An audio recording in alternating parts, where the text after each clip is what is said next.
enti we no mu ye o ma adwene se abrante fefe ya woda we o metu ni susa na o momodin bia se obeku abrante no ehu video kakra beda abontere ehu audios emegu abontere na me ni pefe se Facebook dia mo nti sa na ma we ya se because ni na ko happen e TikTok na me chiro mu kakra ekoba sa no omu okuo bi wo ha ye fe no Dormaahene connect enti Dormaahene connect eto omu sa frɛ Dormaahene ebo Dormaahene amane se enoma bi koso wo Dormaa na emaburu no ahyase expose ne numadi a odie se bola na wotete no abontere no ntro onhwe no ntu ho anamon enti Dormaahene ma omu kofa caterpillar excavator ekodwi bola no na omu dwi bola ni na wiye no me kame kire mo Dormaafo yi ba TikTok ebe bo se ebe didi a yempia ye nkwasase mo social media ne so me say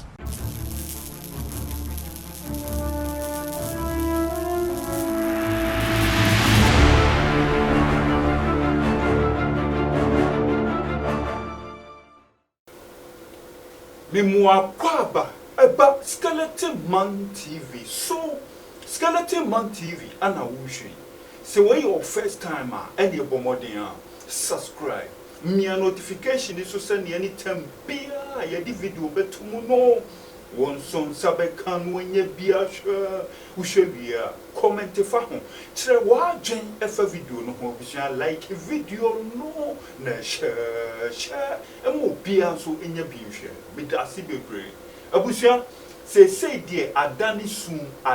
sun ana abusiafo bonofo ene Dormaa abusia omusun den sun ana abusiafo omusun eba ne sen ana abusiafo bonofo esu ni nyina ne se muamunim se bonofo yi esori a Dormaa ana omedi twa asantefo mpo a se Dormaa de ho clean ye the cleanest city in Ghana. Omuchire mu a Kumasi de efi na ayeden adokru Kumasi fo pa na woyi ananansen ya guy bia o free Dormaa okota video bi edebetu social media iso a eye Dormaa kromu a chese ball bi ya parki esi baby honum efi poto honum nyina aye baller a manfo san yeden toilet wo honum eno na Mmrantiehene so video yi mu na bisuafo obo hu dahuro se monhwe Dormaa omse eye the cleanest city in Ghana no ene de monhwe Dormaa anaye fi se abusuafo bonofo yi edri America ekofre nana Agimambedu the second se onhwe ni krom ane de abetu dwa se ehonum ayeden ehonum aye fi nana Agimambedu Dormaahene odri America emo kotu ball yi ase abusua enuru nansa ana ball yi esan begu honum biom omsa kotu ball yi egu honum a chese omo pese Ghana fo ehu se sene Dormaahene picture Dormaa se ehonum ye clean no enye sa enetie honum eye fin papa abusuafo die koso no ana ama bonofo yi esu dindindin a chese omo di Dormaafo atem ankasangasa Mmrantiehene expose mumienko video no Dormaa youth be wo he osaji fo ko sistemura Dormaa youth ya na wo he Dormaafo ye ni mema wo Dormaafo ye ni youth wo wana wo ya dia mani sini pasaden osaji fo sistemura ho nyina ho buo wonti memo papa ewrade abusiafo ensem bi koso amonte ase na tobo ase mekire omu ensem ni na ne se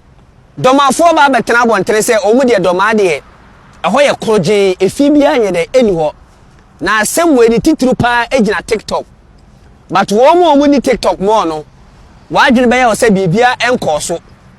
oba ni Facebook a na prempe ene Mmrantiehene ya bu omu ni apam wo mu se omu de omani akwa TikTok and the TikTok won so na me so akwa hye ena na prempe so asa aba ho nti na prempe o TikTok ena o sa wo Facebook ena o sa wo YouTube me so me share Facebook ena me sa share TikTok na de wo mu nie bola bi eba social media ne so na prempe ye video e de fa ho ema brante bi e fe ne Dauda sa jimifo no oba abontene ebe ye damage control ani na anu ani nansa ena nokra ne be ebeto abontere say bola na ankasa efiri Dormaa eti aniwuo ebaye we na Dauda esa ba abontere biem beka say eye nokre bola na prempede baye no ewo Dormaa saa tam so na mesoma so mu TikTok ena me twa o machi ewo ho ena omu suo enti we na omu ye o madwene say abrante fefe ya woda we o metu ni susa na omomodin bia say obeku abrante no ehu video kakra beda abontere ehu audios emegu abontere na me ni pefe say Facebook dia monte sa na mawe ya say because ni na akọ happen ewo TikTok na me chiomu kakra ekoba asa no omu okuo bi wo ha ye fe no Dormaahene connect eti Dormaahene connect eto omu sa frɛ Dormaahene ebo Dormaahene amane say enoma bi koso wo Dormaa na emaburu no ahyase expose ne numadi a odie say bola na wotete no abontere no eyentro onhwe no ntu ho anamon eti Dormaahene ma wo mu kofa eye caterpillar excavator ekodwi bola no na omudwi bola ni na wieye no me kame kire mo Dormaafo yi ba TikTok ebe bose ebe didi ayempia ye nkwasasem wo social media ne so me say bola na omukotu no adana anopa no ade achiye no na bola na yesei ena wobi esa akotwaye Dormaahene connect fo no ekuo no ekotwa baaye ena se Dormaafo ni na ahya asie suo enti su na maami ni suo no wonte ase o mu pese o mu kire se Dormaafo aguo manim ase na se asantefo adi nkunim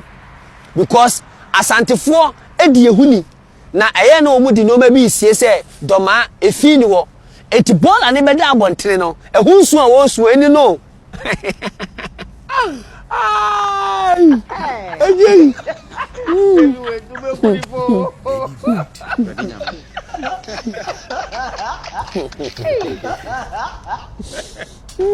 guys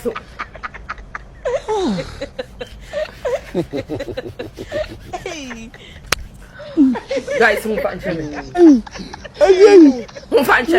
my emotion ebusuya bola so hene na najima bedu a wote bola so ohene a na kura se bola emre no me kire eye na najima bedu na saase so bola a na nsane ne omukotu ye ekotu ase e de excavator kotu ase ebusuya bola no asa ba bu obiem fe ngura abasane aba betu ngura abasana betu abeguha anu ada bebedwi ye hwe wasia babi ti se wa bo bi ba woni kya sere wate wasia hunu me se Dormaafo na wa ji no ye bedi hotensa moa Dormaafo bi me moa nkwasia foi o ma me ne bajinjin bantiti hu yenti wasefo bajinjin bantiti hu yenti wanti ma nkwa nkosesa wona ne uchicham anyi nwura se hu ye moa Mmradu se Dormaafo bi ne wo ma honite wajinjin mankasa moa na hugu Dormaahene kro ye be sa hu me se ye be so no so moa na hugu Dormaahene kro ye be so no so ye be yiyi hu mu se wan hu ne wasefo nyina ye be hye ho ase because ho jinjin hu ne wasefo ho jinjin me se adua na samanfo te ase a wo ye Dormaani ba a wo be che camera akoche nwura na wantimi ansesa nwura no na de be brasa akwafo se benje ne benfa nko asagefo ni mase no yesuma adua na ja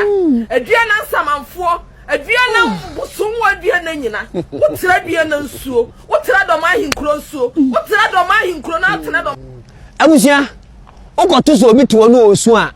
wo osu na ehu no osu no bola keke na abeda abontere na o makotu bola na se ade eche bola na se begu obiem no